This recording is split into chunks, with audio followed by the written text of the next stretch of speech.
I want you to imagine two versions of your life. In version 1, you build, you grind, you climb, you sacrifice the Tuesday afternoons, the slow mornings, the spontaneous trips, all of it, on the promise that someday, when the number in your account is big enough, you'll get it all back. And maybe you do.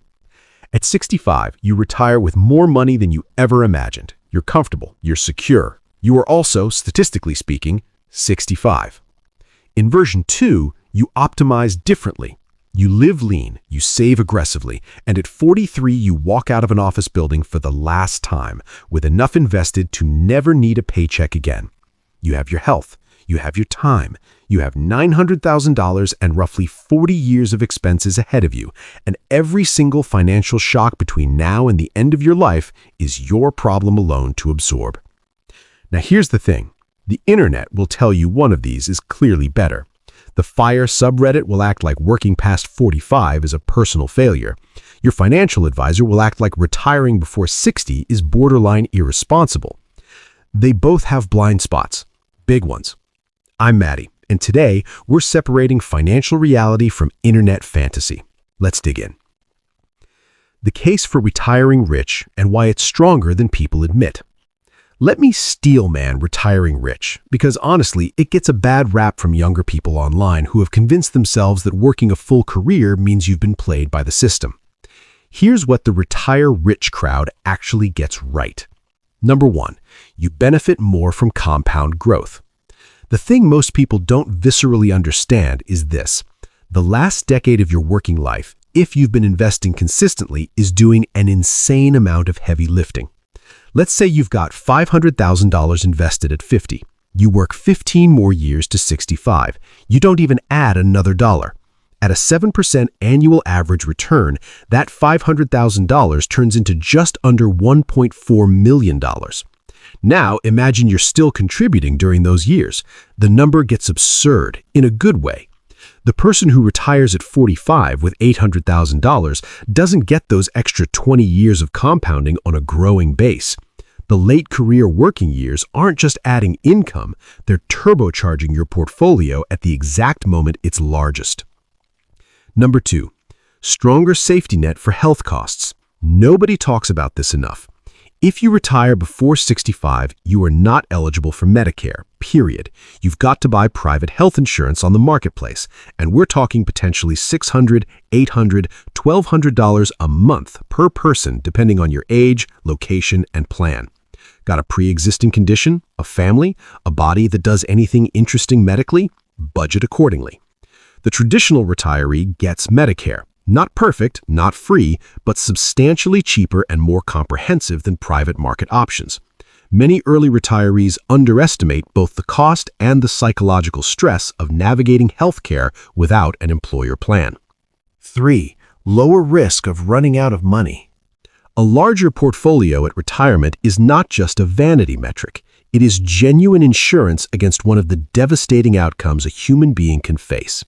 Outliving your money in your final years with limited ability to generate new income and full exposure to rising healthcare and living costs. Now here's the thing. The retire rich path attacks this problem from both directions at once. More years of contributions means a larger portfolio, and fewer years of retirement means a shorter withdrawal period. That double compression of risk is the most underappreciated mathematical advantage of working longer. And it's the reason that for many people, particularly those without strong earning potential in side hustles or consulting, the traditional path isn't the boring choice. It's the genuinely safer one. Number 4, the identity and purpose question is real and awkward. I know this sounds soft. Hear me out. There is significant research showing that for many people, not all, but many, meaningful work contributes to cognitive health, social connection, and a sense of purpose. People who retire rich at 65 after full careers often have decades of identity building, professional relationships, and achievements to look back on. They retire full. Some still consult, mentor, or do part-time work. They choose engagement rather than being pushed into it. Retiring rich isn't just about the money. It's about having built something, and there's real psychological capital in that. Okay, now I get to be honest about the stuff the financial planning industry conveniently glosses over, because retiring rich has some serious hidden costs that nobody puts in the brochure. Hidden cost 1. You're betting on a long health runway. The brutal math: the average American man who makes it to 65 can expect to live to about 84, the average woman 87. But those are averages, and averages hide a lot of broken dreams. The years between 70 and 80 are often when health starts declining in ways that limit what you can actually do with your money. You finally have the $3 million and a bad knee, a heart thing you're managing, maybe you're helping a spouse through illness. The beach house is lovely, but you're not exactly windsurfing. Working until 65 to retire rich assumes you'll have the health, energy, and mobility to enjoy the money. That assumption doesn't always pan out. Some people spend their best physical years at a desk and their retirement years at a doctor's office. Hidden cost 2. The opportunity cost of time is invisible on a spreadsheet. Your financial planner can model your net worth at 65. They cannot model what you missed. Your kids' Tuesday soccer games, not the championships, the random Tuesday ones, where they looked up into the stands and you just weren't there. The decade where you and your partner were at peak health and vitality and could have traveled anywhere.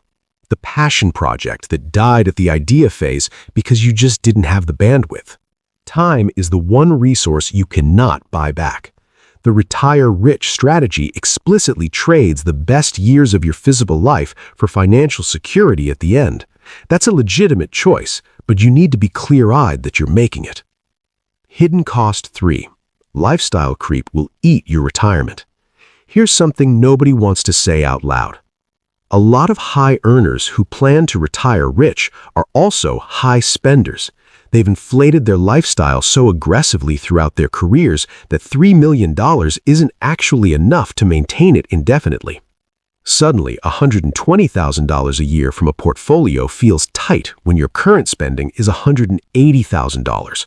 The retire rich goal line keeps moving, and some people run out of runway before they ever hit it. Okay, fair is fair. Now let me tell you what the FIRE community's glossy success stories conveniently leave out. The dark side 1. Sequence of returns risk is no joke. Here's a nightmare scenario. You retire at 42. Market crashes 40% in year 2. You're forced to sell assets at the bottom just to cover expenses. That early loss permanently shrinks your portfolio's ability to recover. Even when markets bounce back, you have fewer shares compounding. This is called sequence of returns risk, and it is genuinely scarier for early retirees than for traditional retirees because you have so many more years of withdrawal ahead of you. One bad early sequence and your 50-year retirement plan is in serious trouble. Dark side 2, healthcare, the elephant in the room. I mentioned this from the rich retirement side, but it hits early retirees harder. 20-plus years without employer healthcare. 20-plus years of navigating open enrollment, managing deductibles, hoping nothing serious happens. Many FIRE success stories are written by young, healthy people with no kids. The math looks very different when you're 48 with a chronic condition and a teenager who plays contact sports. Dark side 3, the tax trap that blindsides almost every early retiree. Here's one the FIRE community talks about in theory, but consistently underestimates in practice.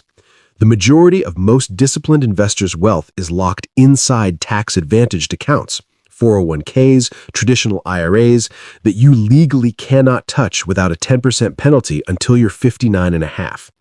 Retire at 42, and you have nearly 2 decades before that money is accessible without penalty.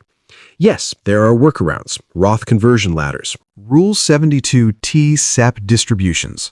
But these strategies require years of advanced planning, rigid execution, and zero financial emergencies during the conversion window. One unexpected expense, one life change, one miscalculation, and either you're paying penalties or blowing up the ladder entirely.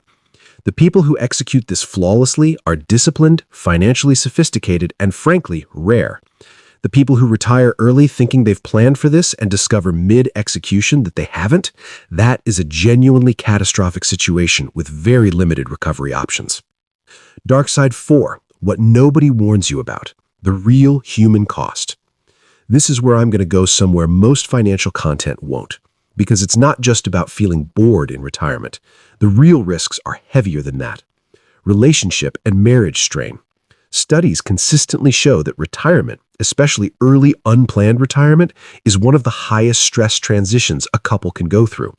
One partner retires while the other works. Roles shift, resentments form. The divorce rate spikes in the first 2 years post-retirement. This is not a small risk.